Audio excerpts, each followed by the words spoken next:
evening, fantastic folks. Welcome back to another edition of Skibbetter Talks.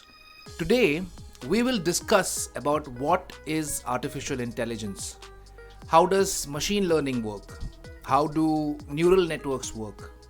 And most importantly, how close are we to achieving singularity, that is, artificial general intelligence? When machines start to move away from task-oriented operations to applications requiring general intelligence like humans, who are naturally adept at performing various tasks not just in one particular field, but in various fields per se. Lastly, we will explore what it means to be sentient. Does artificial intelligence pose any threat to human existence? Or are we going to solve major issues plaguing the earth and use this tool for good? So welcome back, fantastic folks. Welcome to this episode of Controversialism by Skibbetter Talks. Today we are going to talk about artificial intelligence. To say something like empathetic, I think everybody involved in this, as we get closer and closer to superintelligence, everybody involved gets more stressed and more anxious, and we realize the stakes are higher and higher. And I think that all exploded. That'll continue to happen and that'll get better, but a thing that I'm more concerned about is what happens if an AI reads everything you've ever written online, every article, every tweet, everything, and then right at the exact moment sends you one message customized for you that really changes the way you think about the world. That's like a new kind of interference that just wasn't possible before AI. One thing I always say is no one knows what happens next. I think the way technology goes, predictions are often wrong. The future is like subtle and nuanced and dependent on many branching probabilities. So the honest answer is I don't know. But I think it's going to be more good than bad. It will be bad in all sorts of ways, but I think it nets out to something good. The man widely seen as the godfather of artificial intelligence has quit his job at Google, warning of the dangers of AI. Dr. Geoffrey Hinton's pioneering research on deep learning and neural networks has paved the way for current AI systems like ChatGPT. But in a lengthy interview with the New York Times, Dr. Hinton said he now regretted his work and is worried that AI technology will flood the internet with misinformation. The kind of intelligence we're developing is very different from the intelligence we have. We're biological systems, and these are digital systems. And the big difference is that with digital systems, you have many copies of the same set of weights, the same model of the world. And all these copies can learn separately, but share their knowledge instantly. So it's as if you had 10,000 people, and whenever one person learned something, everybody automatically knew it.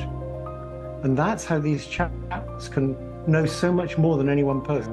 What we're seeing is things like GPT-4 eclipses a person in the amount of general knowledge it has, and eclipses them by a long way. In terms of reasoning, it's not as good, but it does already do simple reasoning. And given the rate of progress, we expect things to get better quite fast. So we need to worry about that. An open letter signed by the leading voices in tech is calling for a 6-month pause in development. Tech leader Elon Musk warned about artificial intelligence in this 2018 interview. The danger of AI is much greater than the danger of nuclear warheads, by a lot. And nobody would suggest that we allow anyone to just build nuclear warheads if they want. The release of OpenAI's chatbot has sparked a multi-billion-dollar race between Microsoft and Google to offer competitors. Concerns about the technology range from mass unemployment as AI replaces workers, to a widespread loss of privacy, to weapon systems that independently decide who they should kill. Interpol has issued a new report warning the technology could be misused for fraud, cybercrime, disinformation, and social engineering.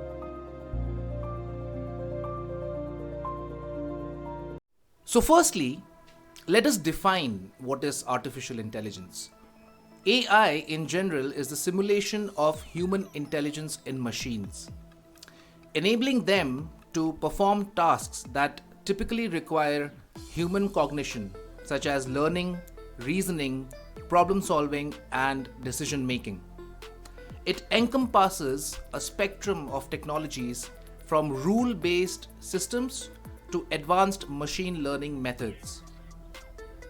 Basically, AI is a software version of the human brain, having the capability to behave and act as humans without the need to worry about limitations of an organic body. If you think about it, humans also have a software and a hardware system. Our brain is the software which controls our hardware, which is basically the body. A mind or consciousness can be associated with something divine, like a soul. But if we truly question what thoughts are, then it's just electrical signals flowing in our neural networks, which come from various chemical reactions in the brain, much like how a machine is governed through electrical switching circuits. Now that we have established that machines and humans do share similarities, it is time to understand the machine learning and basically the neural networks behind the whole mechanism. So, children learn through experiences. Adults also do the same. Here I am not discussing about textbook knowledge. Rather, it is about experiential learning. A child, when touches a boiling kettle, then he, she, they learn this action leads to pain. And we should not touch hot surfaces in general. That's the experience-based learning. When adults start learning how to drive and how to go with the flow of the traffic, it is a natural process. Nobody will teach you how to drive in traffic or how to drive on the highway.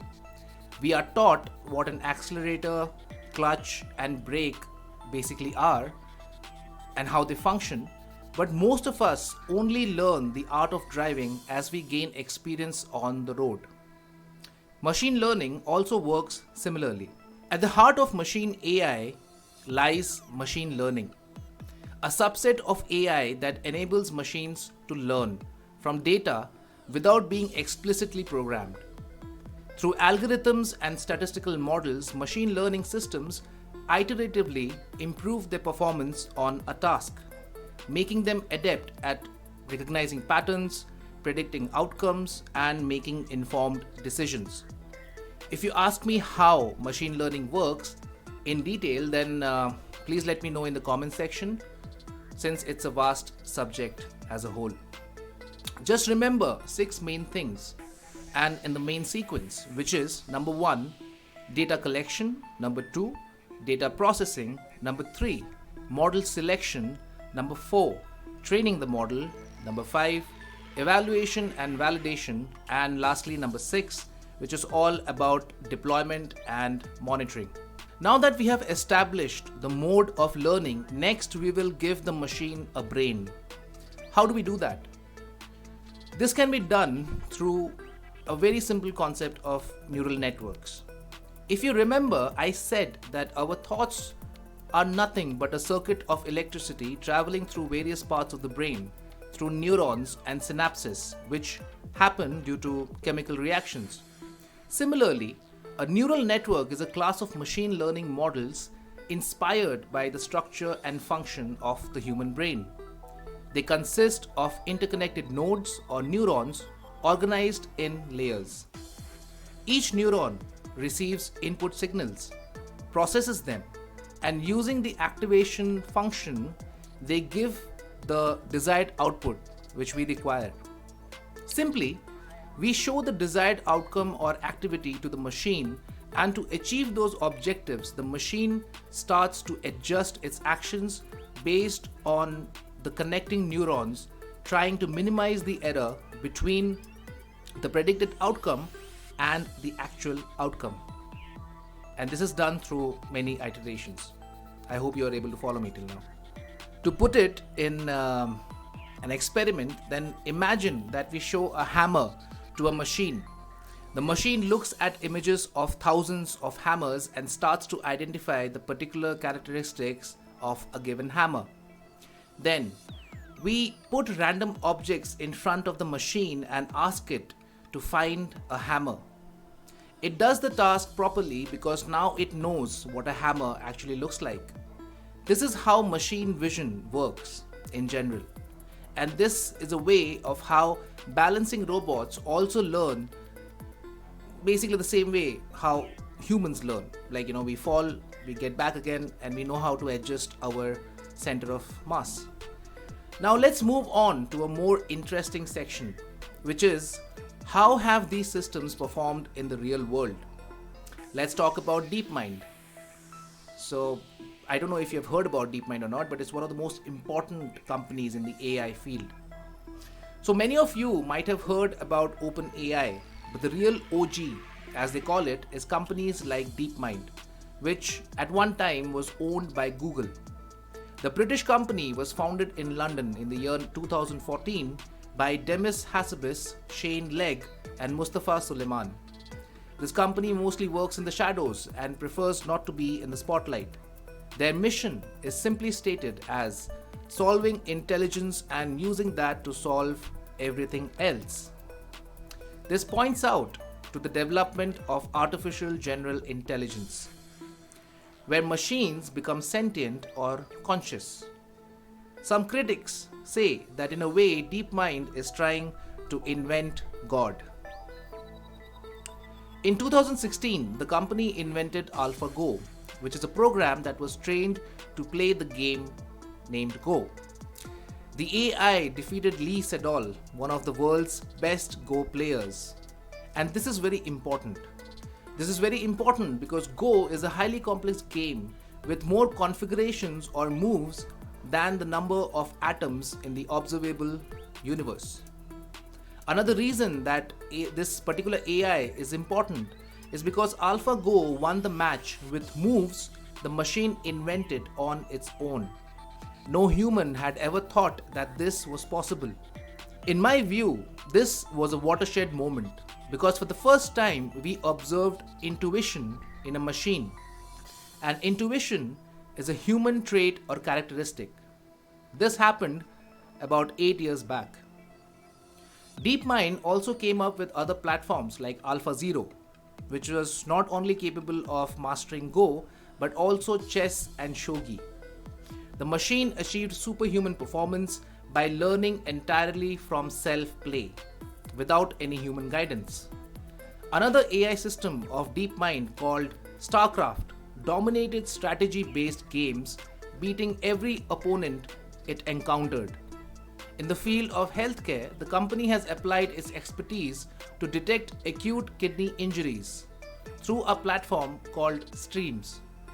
Another project with Moorfields Eye Hospital, the machine has the capability of detecting eye diseases through taking scans. In 2020, DeepMind's AlphaFold made significant strides in the field of protein folding predictions. The AI went on to win the prestigious CASP13 competition by accurately predicting the 3D simulations, which is crucial to making new pharmaceutical drugs. These are examples of using AI for a good purpose. So I would say forget about ChatGPT or DAL-E. DeepMind is where the action really is. I think the best humanoid robot will be produced by Google because they not only have the software, that is DeepMind, but also the hardware from a company called Boston Dynamics. Until 2017, this company was with Google, but then the conglomerate group called SoftBank acquired Boston Dynamics. This is very interesting because if you don't know about SoftBank, then it is only one of the biggest names in investment management with a focus on technology. SoftBank till now has invested more than $100 billion in the market. If I put it in rupees, well, $100 billion is around 7.5 trillion rupees, which is 75 followed by 11 zeros. Going back to Boston Dynamics, the company is famous for pushing the boundary of mobility in machines using cutting-edge engineering prowess.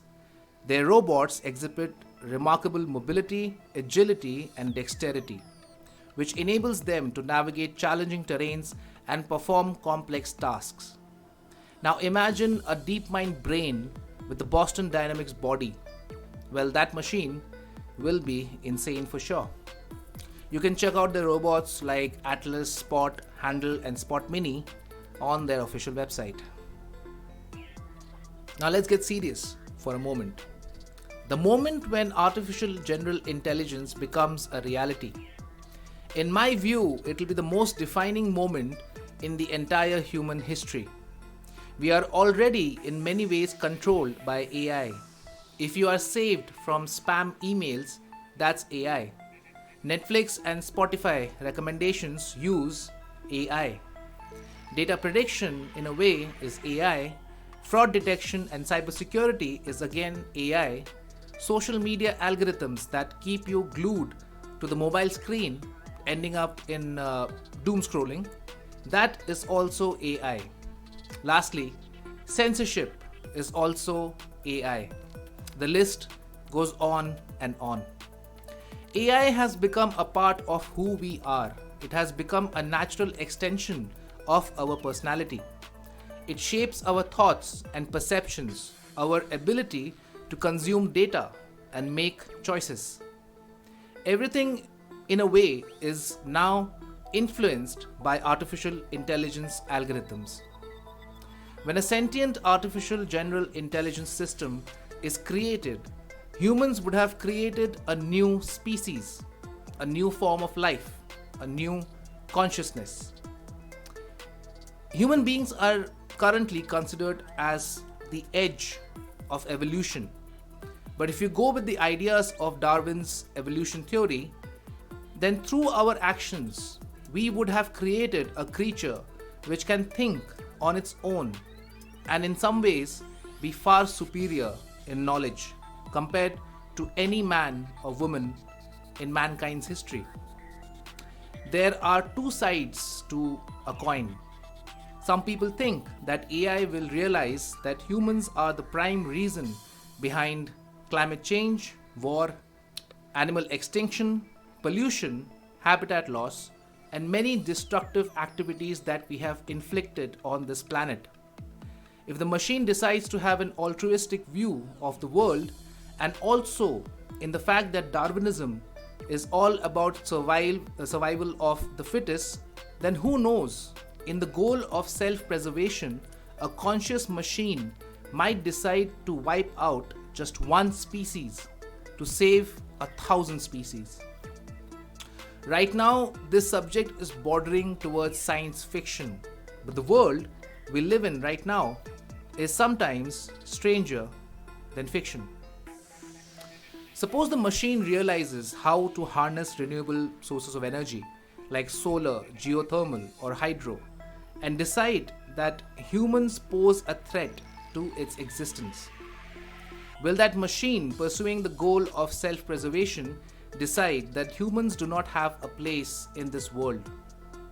It is a historically proven fact that when a new, more advanced species arrives on the map, then it tends to dominate and wipe out the existing alpha species, like what humans have done to most animals and even people, if you talk about colonialism. The reverse is also true, and honestly, this is what I personally believe in. That AI can be a partner in human evolution. It can help us solve problems like climate change, cancerous disease, energy needs, and many other challenges that we face. AI can become the next step in human evolution, where we transcend what it is to be human and enter uncharted territory of a symbiotic relationship between man and machine. I mean, if you know about bionics and read the news, like about Neuralink, then it won't be long before we go down the path of biohacking, along with acquiring new knowledge from this sentient being and become a star-faring species, which goes on to rule other planets and galaxies. If 100 grams of brain matter can create the world we live in at such a fast pace, then imagine what a sentient machine can achieve with so much of computational power. So finally, I'm going to leave you with a thought experiment. Just so that you know, I have worked in technology myself. I am trained as a mechanical engineer, and later on I moved to an operational data intelligence platform called Splunk, where I achieved admin status, and other platforms basically like cybersecurity, SIEM, all these fields I have been a part of. So I have some knowledge about tech. So anyway, let me introduce you to a thought experiment which I came up with a long time back. But first, I present to you the Asimov laws, 3 laws that can safeguard humanity from a possible Terminator. So let me introduce you to the 3 laws. Number 1, a robot may not injure a human being or through its actions allow harm to a human being, or through inaction allow harm to a human being. Number 2, a robot must obey the orders given to it by a human being, except where such action violates the first law. And the third law is that a robot must protect its own existence as long as such protection does not violate the first and the second law. Now I will drop the thought experiment that I created, and just to clarify, I am open to critics who are masters in this field, because let's face it, it has been 8 years, or rather 9 years, since my technical stint. So imagine that due to the increasing cost of human labor, a company which manages prisons thinks of replacing its human staff of prison guards with AGI-based humanoid robots. It's a satire that we already see it in the real world, where AI is replacing a lot of jobs. But anyway, now there are 2 things to note. The robots are governed by the Asimov laws, and the other is that it knows that prisoners are divided into 2 groups, Block A and Block B. These 2 groups hate each other, and if they are not separated from each other, most likely they will start killing each other. That is hard-coded into the machine. Now imagine that there is a common corridor between the 2 cells where the prisoners are segregated. This corridor leads to an exit. Now, let's set fire to the prison. Let's see what the machine does. According to the first law, the machine has to open the gates and allow prisoners access to the common passage leading to the exit. But this will violate the hard-coded instructions that riots will happen if the 2 groups meet, which will lead to casualties. That is basically the death of a lot of people. This violates the first law. Now, a few human guards will ask the AI to open the gates. But some guards know that they do not have enough strength to control the prisoners, who will most likely kill them. I mean, when they are outside, it's like a no holds bar fight. Here both law 1 and law 2 will fail. The AI is going crazy, and the robot wants to run out according to the third Asimov law. But that will again violate all of the 3 laws, 1, 2 and 3. What will be, what will the machine do in such a situation? Rationally, a human being in this particular situation knows that obviously when we open the gates, the prisoners will run for their lives. They will not start fighting each other. That's human logic. But does the machine know that? And more interestingly, what will be your actions in this particular situation? So let me know in the comments section how you found this experiment. Finally, if you liked this content, then please do check out my other productions. And most importantly, if you learned something from this session, then kindly hit the like button and also follow and subscribe. It is a small gesture from your side, but it'll mean a lot to me. It will motivate me to produce more content, and obviously once you hit the like button, the algorithms will spread the content, basically getting us more valuable audience members. So thank you, fantastic folks. See you on the other side. And before I leave, I would just say that in perspective, the entire thought of artificial general intelligence lies in how human beings have wielded technology till now. If you talk about the nuclear bomb, you can use nuclear, nuclear sources to run nuclear reactors which form energy. But if you enrich the uranium, then it can become a bomb, and humans have used this bomb. So anyway, that's what I leave you with. So thank you, fantastic folks. Thank you for giving me your time. I will see you soon on the other side.